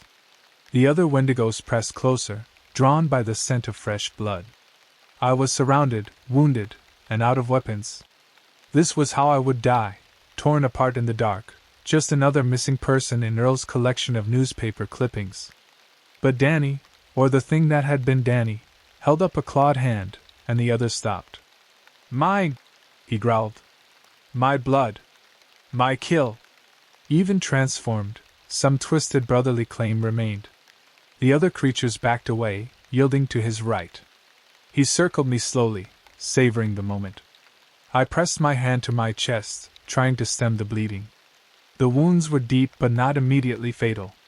He was playing with me. Do you know what the worst part is? He asked, his voice sliding between human and monster. I can still think. Still remember. Every person I've killed, I remember their faces. Their screams. Their pleas. He leaned in close, and his breath smelled of carrion. I remember being human. That's the real curse. We remember what we were, even as we do things that would have horrified us. The hunger doesn't erase who we were, it just makes us betray everything we loved. His claw traced along my jaw, almost gently. I'm going to eat you slowly, brother. And the whole time, the part of me that's still Danny will be screaming. Just like I screamed when I ate my first hiker. Just like I screamed when I realized what I was becoming. Something glinted in my peripheral vision. The knife. It had slid near a pile of bones, just barely within reach if I could distract him. Danny, I said, forcing myself to meet those inhuman eyes. Remember when we were kids? That summer at the lake? His hand paused. Something flickered in his expression. You tried to swim to the floating dock, but you got tired halfway. I swam out to get you. You held onto my back, and I brought you to shore. Stop, he whispered, but I continued. You said I was your hero. Said you wanted to be just like me when you grew up. His whole body shuddered.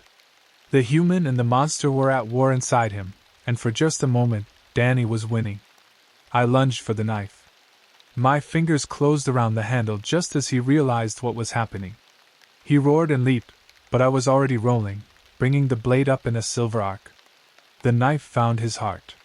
For a moment, we were frozen, him above me, claws raised for a killing blow, the knife buried to the hilt in his chest. Black blood poured over my hands, burning like acid. Mike? His voice was small, confused. Human again, at the very end. I'm here, Danny. I'm here. He collapsed against me, his body already beginning to dissolve. Whatever force had transformed him couldn't survive the touch of blessed silver in his heart. I'm sorry, he whispered. So sorry. Sure. It's okay. You're going home now. He smiled, and for just a second, I saw my little brother again. Then he was gone, crumbling to ash that scattered in a wind I couldn't feel. The other Wendigos howled, a sound of rage and loss that threatened to shatter my sanity. They surged forward, no longer held back by Danny's claim.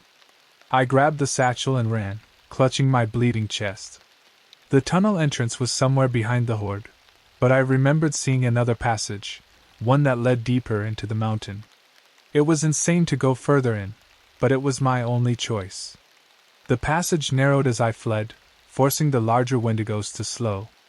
Their howls echoed off the walls, creating a maddening cacophony. My flashlight beam wavered as blood loss made me dizzy. Then, miraculously, I saw light ahead. Not artificial light, but moonlight streaming through a crack in the rock. The passage opened onto a ledge high on the mountain's face. The drop was at least 40 feet onto jagged rocks. Behind me, claws scraped against stone as the wendigos forced their way through the narrow passage. I jumped. The fall seemed to last forever. I had just enough time to think this was a stupid way to die before I hit water, a pool formed by mountain runoff, deep enough to break my fall but shallow enough that I hit the bottom hard. I surfaced gasping, ribs screaming in protest. The wendigos gathered at the ledge above, but they didn't follow. Whether they couldn't or wouldn't, I didn't care. I dragged myself out of the pool and stumbled down the mountain, leaving a trail of blood. Every shadow could hide a wendigo. Every sound could be claws on stone. But nothing pursued me.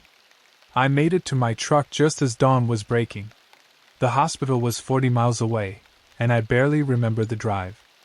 I told them I'd been attacked by a bear, and if they didn't believe me, they didn't say so. Earl visited me in the hospital 2 days later. He took one look at my bandages and knew. "You found him," he said. It wasn't a question. "I found him. And I ended him." He nodded slowly. "That took courage. Most men would have run. He was my brother. He wasn't. Not anymore. You gave him peace. That's all any of us can hope for if the Wendigo curse takes us." He left a new satchel by my bed. "For next time," he said. "There won't be a next time." Earl smiled sadly. "That's what they all say. But the mountains call to those who've seen the truth. You'll be back. They always come back." He was wrong. I never returned to those mountains, never went looking for answers to questions better left unasked. But on cold winter nights, when the wind howls just right, I swear I can hear them calling, the Wendigos of the Appalachians, the hungry dead who remember what it was like to be human. And sometimes, in my darkest moments, I remember the truth Danny spoke. We're all just one disaster away from becoming monsters. When the hunger comes, when survival is on the line, what separates us from them? I pray I never find out. ## Chapter 4, The Inheritance. 5 years passed before I heard the name Donovan mine again. I'd built a new life in Cincinnati, far from mountains and their secrets. I had a job, an apartment, even something approaching normalcy. The scars on my chest had faded to white lines, and the nightmares came less frequently. Then the lawyer called. "Mr. Harrington? This is Allison Chun from Chun and Associates. I'm calling about your inheritance from Earl Thompson." I sat down heavily. "Earl's dead? I'm sorry, I assumed you knew. He passed 2 weeks ago. Heart failure. He left you something in his will, property and some personal effects. Could you come to our offices in Beckley to discuss the details?" Beckley. Gateway to the mountains I'd sworn never to see again. "I'm not interested in any property there," I said quickly. "I understand your reluctance, Mr. Harrington, but Mr. Thompson was very specific. He said you would say that. He also said to tell you, and I quote, 'The vigil must continue, or they'll spread beyond the mountains.' Does that mean something to you?" My blood ran cold. "I'll be there tomorrow." The drive back to West Virginia was like traveling backward through time. Each mile closer to the mountains brought back memories I'd tried to bury. Danny's transformed face. The hunger in those red eyes. The feel of the knife sliding between his ribs. Allison Chin was a young woman who clearly thought Earl's will was the rambling of a senile old man. She handed me a thick envelope and a set of keys. "The property consists of a cabin and approximately 40 acres of land near Briar Ridge," she explained. "There's also a storage unit in town containing what Mr. Thompson called the archives. He was very insistent that everything go to you specifically." I opened the envelope. Along with the deed was a letter in Earl's shaky handwriting, Mike, if you're reading this, then my watch has ended, and now it must become yours. I know you want no part of this. I know you think you can run from what you've seen. I thought the same after my first encounter in 1959. But someone has to know. Someone has to watch. Someone has to warn the fools who go looking for adventure in those dark places. The Wendigos are contained for now, but only because people like me have kept them that way. In the storage unit, you'll find 70 years of records. Maps of their territories. Patterns of their hunts. Methods that work and methods that don't. You'll also find the names of others who know the truth, a network of watchers throughout the Appalachians. The cabin is warded. As long as the salt lines are maintained and the iron horseshoes remain above the doors, they cannot enter. It's the only safe place for miles when the hunger moon rises. I'm sorry to burden you with this, son. But you've looked into their eyes and lived. You know what they are. And more importantly, you know what they were. That knowledge is both a curse and a responsibility. Keep the vigil. Warn the foolish. Save who you can. And when your time comes, pass the burden to someone else who has seen the truth.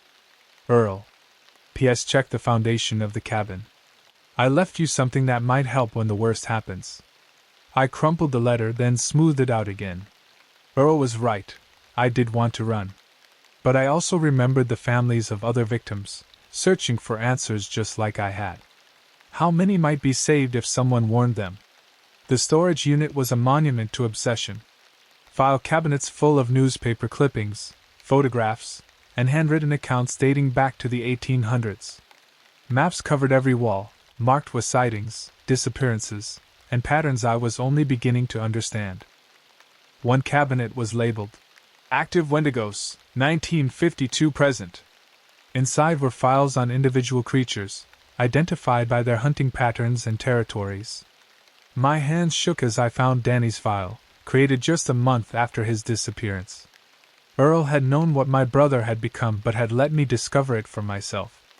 Another section contained correspondence with other watchers, people throughout the Appalachians who tracked and contained supernatural threats. There was a whole network I'd never known existed. Ordinary people standing against the darkness. The cabin was exactly as Earl had described it. Salt lines were embedded in the foundation, and iron horseshoes hung above every entrance. The walls were covered with the same maps from the storage unit, but these were more recent, more detailed. In the basement, I found what Earl had mentioned in his postscript, a hidden room containing an arsenal. Not just weapons, but items blessed and prepared according to traditions I didn't fully understand. Silver bullets inscribed with holy symbols.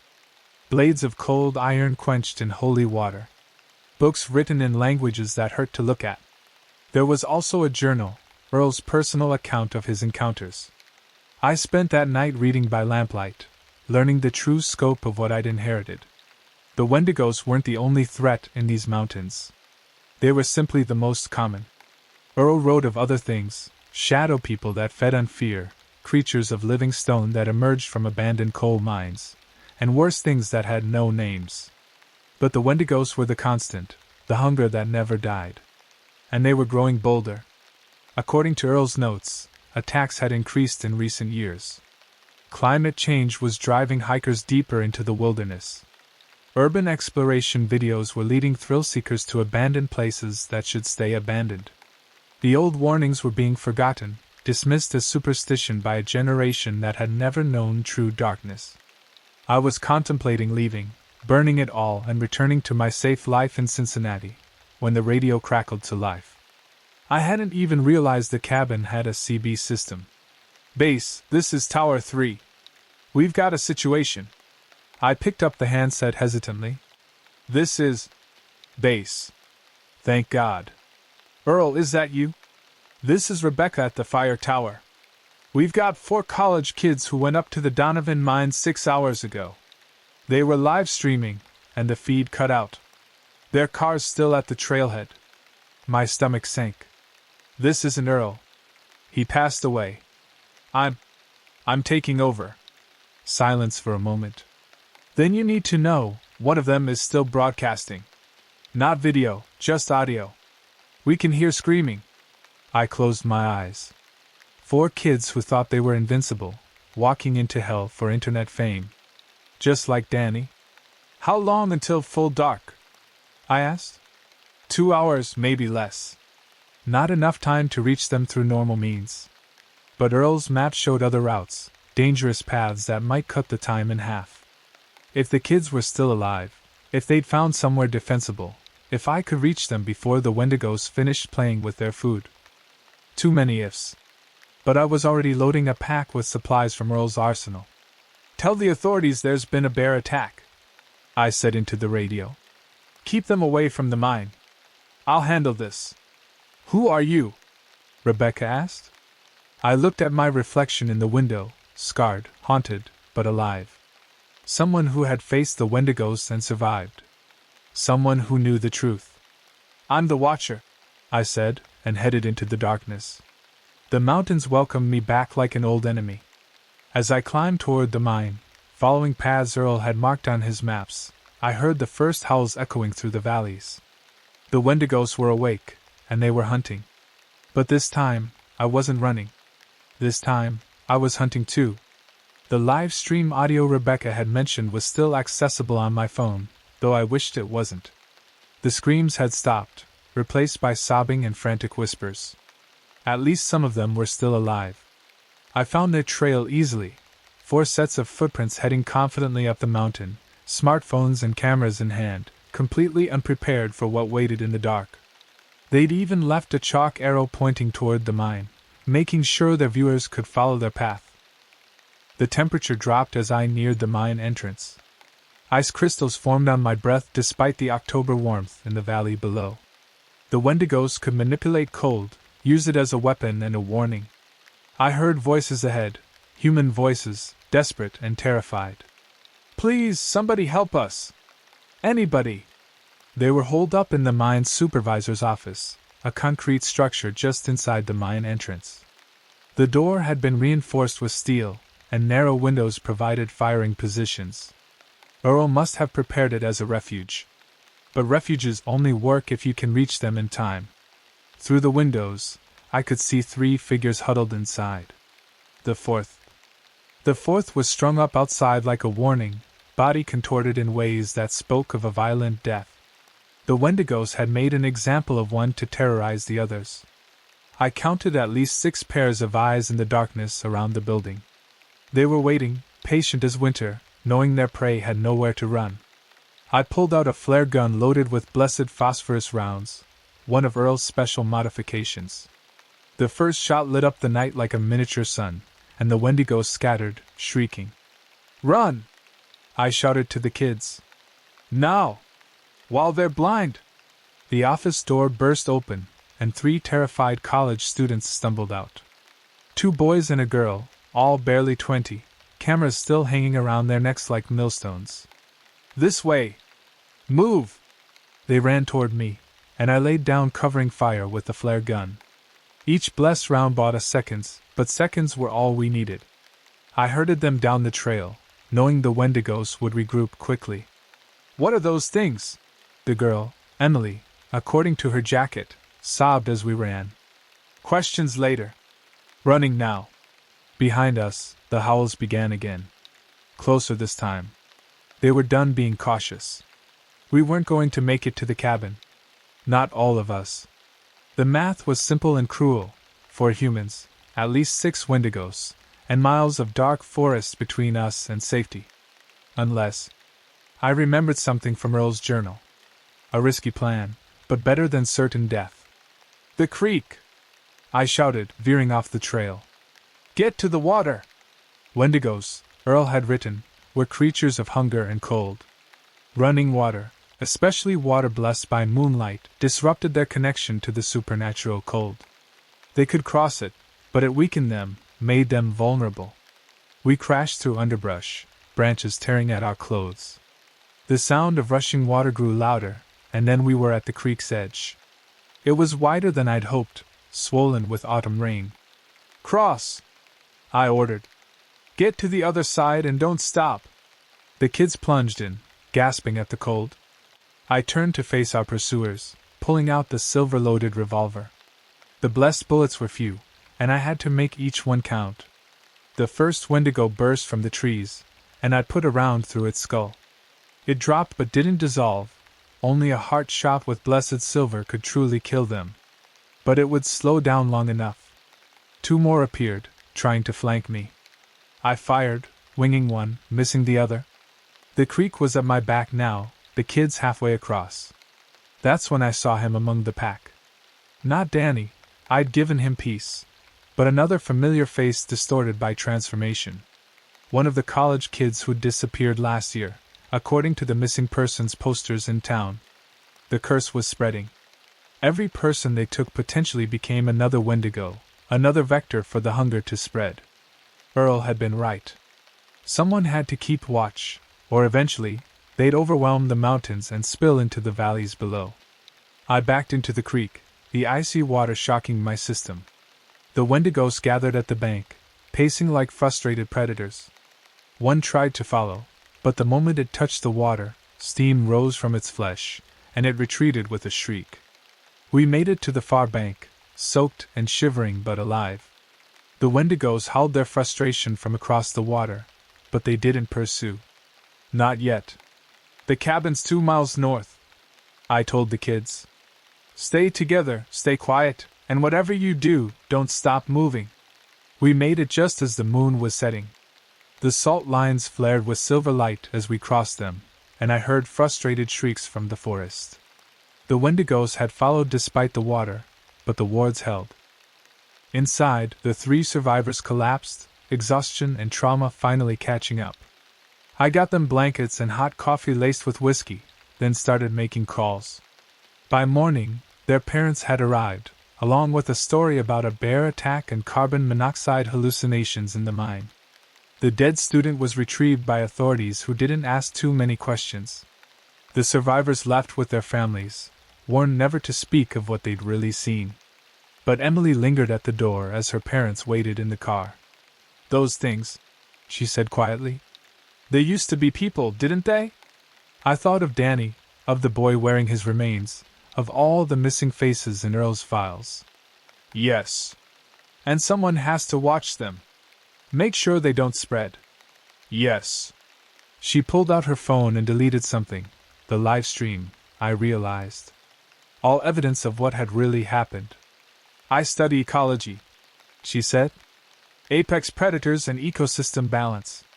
This is just a different kind of ecosystem management, isn't it? I saw something in her eyes I recognized. The terrible knowledge that the world was not what we thought it was. The burden of truth. Your number's in the radio log, she said. I might call. To learn more. To help, maybe. After she left, I stood on the cabin porch, watching the sun rise over the mountains. Somewhere in those peaks, the Wendigos slept away the daylight, dreaming of hunger. Tonight, they would hunt again. And I would be here, keeping watch, maintaining the vigil Earl had passed to me. I understood now why he'd chosen me. Not because I was brave or strong, but because I'd loved someone who became a monster. That love, twisted into mercy, was what separated the watchers from the watched. We could look into the eyes of the transformed and still see the humans they'd been. And when necessary, we could end their suffering. The radio crackled. Another hiker missing. Another family desperate for answers. Another night's work in the endless vigil. I picked up the handset. This is base. Tell me everything. The mountains held their secrets close, but they taught me mine. Some hungers can never be satisfied. Some darkness can never be illuminated. And some burdens, once accepted, can never be put down. But someone has to carry them. Someone has to remember that the monsters were once men. Someone has to watch. And until my time comes to pass the vigil to another, that someone is me.